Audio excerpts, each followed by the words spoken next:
At sabi ko, oh, anong nangyari yan bro? Sabi niya, naku sis, ano to, diabetic ako. Bukas, naka-schedule na ako ng, schedule na ako bukas na. Ilalabas ako dito para doon ako putulan ng paa sa UMC. Alam niyo po, sabi ko, oh, saan ang room mo? Anong pangalan mo? Ganun po ang sabi ko. Sabi niya, doon ako sa 3rd floor, tabi ako ng nurse station. Si Castro ako. Sabi ko, hintayin mo ako ha, pupuntahan kita. Alam niyo po, siguro nakabalik ako sa kanya sa dami rin ng inakayat ko na hindi ko rin kakilala.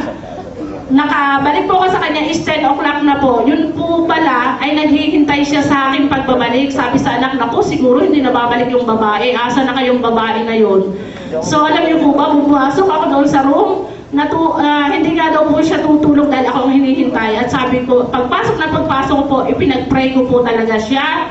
Yung talaga po ang una kong ginagawa. So, lagi po natin tatandaan na instrumento lamang po ito. At lagi po natin uunahin talaga ang Panginoon. Kasi, apart from the Lord po, we can do nothing. Ang Diyos po ang nagbigay ng anointing po sa Vitaplus. So, pinag-pray ko po siya. At ano nga po, pag alis ko nung kinabuka, nung gabi ngayon, talaga pong umiyak ako sa Lord. Iniluhod ko po yan. Madaling araw, 2:00, umiyak talaga ako sa Lord. Pinag-pray ko na huwag kong maputulan kasi biyaya mo yan, Lord. Then sabi, sis, balik ka bukas. Baka hindi mo na ako. Buti 9 o'clock, lalabas na ako dito. Sinama ko po nga si sister. Dahil ako, sister, huwag naman natin pakialaman. Desisyon ng doktor yan eh. Bakit ba natin pakikialaman? So nanahimik ako pero inantay ko po siya, naligo, kumain, tapos pumunta na naman kami.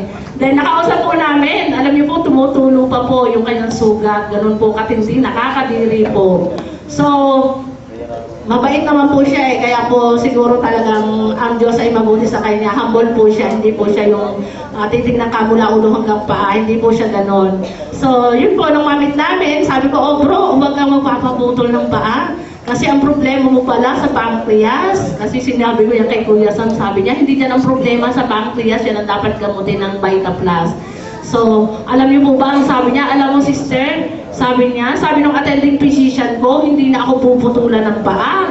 Sabi ko, alam niyo po, umiyak talaga ako sa harap niya. Sabi ko, napakabuti ng Diyos, mahal ka ng Diyos. Tingnan mo pa ako, hindi inelaw na naputol. At nung mainam na po daw niya, alam niyo po ba ang naramdaman niya habang iniinom niya yung Vitaplus? Para pong may mga langgam na gumagalaw sa kanyang mga nerves sa paa. Samantala pong kaya nga puputulin eh, hindi na nagpa-function, wala na pong pakiramdam yon. So yun po ang ginawa ng Panginoon sa kanya. So ito po yung picture niya.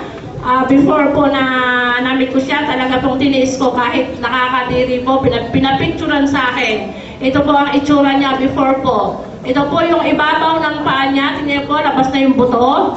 Ito po yung ilalim, yung talampakan, dahil tagusan po ito. So, namit ko po siya ng March 12. March 13 po siya, naka-schedule ng putol. Then, March 31 po, okay na siya. Hindi pa po naubos yung isang box. Nag-okay na po siya at nakalabas po siya ng UMC ng April 4. Kasi kaya po inabot siya ng matagal kasi nagka-problema po ang kanyang PhilHealth. So, ito na po siya. Ito na po yung kanyang sugat na napakalaki. So, to God be the glory po. Talagang napakabuti po ni Lord. At hindi lang po sa health, ibinibigay ang buti ng Vitaplus, maging sa bulsa po natin. Nakaka-bless po dahil talaga pong mula na ako ng Vitaplus, para pong tulad sa ilog po, hindi natutuyuan ang aking bulsa.